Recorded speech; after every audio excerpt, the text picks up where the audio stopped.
Živijo. Dosti ljudi se sprašuje, zakaj sploh snemam te posnetke in kaj je sploh smisel vsega tega, kaj bom imel od tega, kaj s tem pridobim, in nekateri enostavno ne razumejo. Zdaj pa dajmo eno zadevo, ne glih razčistiti, ampak malo mogoče objasniti.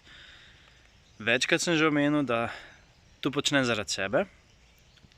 Dobil sem tudi komentar, da nisem vedno energičen, da ne govorim navdušeno in tako naprej. Ljudje smo različni. So ljudje, ki vas bodo motivirali na način, da se bodo drli na vas, da bodo ja, gremo, in tako naprej. Smo pa ljudje, ki smo pač bolj mirni po naravi. Ni nujno, da bom vedno tak, ker delam na sebi. Lahko, da bom kakšenkrat tudi bolj poln energije, najbrž bom. Ampak vprašanje, če bom imel govor na tak način, da bom poln energije, da bom deloval kot poln energije ali pa da se bom drl, ker sem že v preteklosti ugotovil, da moj glas, če govorim na naraven način, kakor je zdaj, lahko dlje govorim. Se pravi, ne ohripam, nisem ohripan.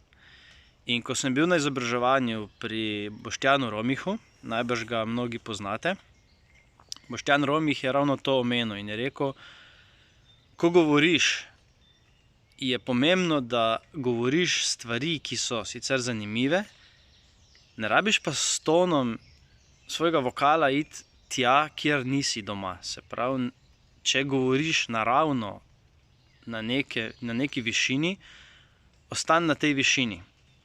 In točno to jaz počnem. Se pravi, upoštevam ta nasvet in govorim na tak način.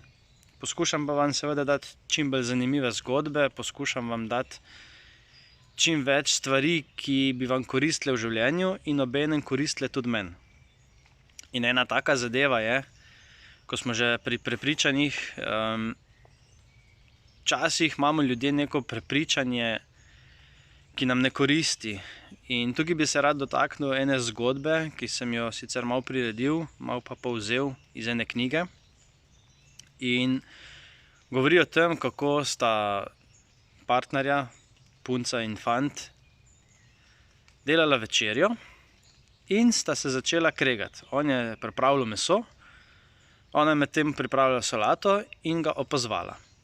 In on je pač vzel normalno pono, vzel je meso, ga pripravil oziroma ga vrgel na pono, tazga, kakor pač zrezek je bil. In ona ga opazuje in začne, ne, pa kaj ti počneš? Odrezati moraš na tak način ta kos, da bo kvadratne oblike. In ona gleda, zakaj? Kaj narediš pa potem s tistimi ostanki, ne? Tisto se pa vrže stran.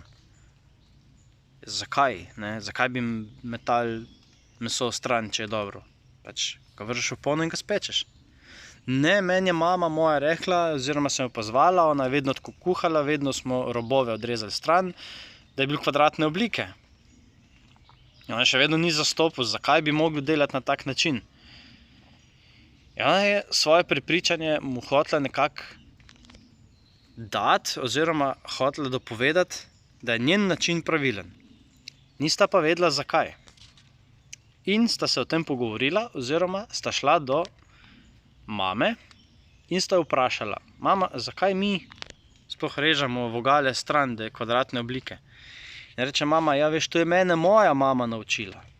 In jaz sem zmeraj tako delala, zmeraj sem tako na tak način kuhala oziroma pekla meso in ne vem pa, zakaj smo tako delali. Jaz sem tako navajena, imam pač tako prepričanje zdaj, da je to pravilno. In fant gleda obe zelo čudno, da pač, ok, ampak zakaj bi metali stran meso, ki je še dobro? In potem mi rečejo, ja gremo vprašati mamo, staro mamo, babico. In res, grejo tja in vprašajo, babi, zakaj mi kuhamo oziroma pečemo meso na tak način, da odrežemo zmeraj vogale stran? In babi gleda, a vi še vedno tako delate? Ja, ker si nas tako navadila. Babi se prime za glavo pa reče, ne, jaz ne delam več tako. Pa jo gleda, kako ne delaš ti več tako? To smo mi delali včasih, ker smo imeli premajhno pono jim ni šlo noter, se pravi, meso ni šlo noter in smo mogli robove odrezati, zato da je meso šlo lahko noter, da smo ga lahko popekli, če ne, vse, kar je bilo okrog, je gledalo čez rob ponve in je bilo spečeno. Potem se pogledajo mama in hčerka in so ugotovili, da v bistvu so se kregali oziroma imeli prepričanje, ki zdaj trenutno ne koristi več, oziroma je koristilo v preteklosti in ga vleče že toliko let za sabo in niti niso vedeli, zakaj ga vlečejo toliko časa za sabo. In enako je z drugimi prepričanji. Vprašajte se, če tista stara prepričanja, ki jih imate, ki vam jih je nekdo dal, ki vam jih nekdo v preteklosti vas naučil, a vam trenutno še vedno koristijo, a vam koristijo za vašo prihodnost oziroma za vaš napredek, ali je boljš mogoče, da se vprašate, kaj lahko spremenite, če vam nekdo poda neko novo informacijo, ali lahko sprejmete ali ne. Mogoče boste na tak način lažje dojeli nekatere nove stvari in mogoče sprejeli, da so stvari, ki vam jih drugi povejo, mogoče kakšne novitete, koristnejše oziroma boljše in hitrejše za narediti neko stvar ali pa za urediti karkoli pač počnete. In dostikrat je tako, da ne vemo niti, da imamo neka prepričanja, dokler ne pride do neke točke, ko se vprašamo, a je to prepričanje ali pa ta vrednota, ki jo imam, koristna za to, kar počnem. Največkrat se pa zavemo tega, ko pride ali do kakšnega prepira, ali ko pride do kakšnih težkih trenutkov, takrat se ponovadi največkrat zavemo, ali pa takrat, ko gremo na neko izobraževanje, ali pa nekomu, ko želimo narediti neko spremembo, mogoče je to nek terapevt ali pa nek psiholog, kakorkoli. In mogoče takrat začnemo razmišljati o sebi in vsem tem, kar smo vlekli toliko časa za sabo. Vse te kamne, ki jih nosimo v tem nahrbtniku, ki mogoče niti niso koristni, pa bi jih lahko že zdavnaj vrgli ven, pa niti nismo vedeli, da jih imamo. Tako da na tem mestu bi vam mogoče dal za razmisliti, dajte se vprašati, kaj v življenju počnete, pa v bistvu sploh ne bi rabili več početi, in pa kaj bi lahko zamenjali, da počnete na nek način, pa bi lahko zamenjali, pa počeli na drugačen način in bi bilo mogoče za vas, za vašo prihodnost boljše. In pa, ko vam nekdo poda neko informacijo, ali vzamete to kot informacijo, ali vzamete to kot napad, da vas želi spremeniti.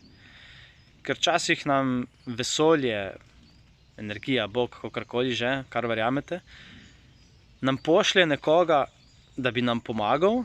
Vprašanje je pa, če mi sprejmemo to pomoč, oziroma če gledamo to kot na način pomoči, ali se upiramo temu. Ker včasih se bo zgodilo, da nam bo večkrat poslal to pomoč, pa vprašanje, če bomo videli. Tako da ja, to mogoče za razmislek, kakšne prepričanja imate in jih sabo vlečete za sabo, kakšne kamenje imate in kaj lahko vržete ven, da ne vlečete več za sabo in kaj lahko spremenite. En lep dan vam želim. Čau, čau!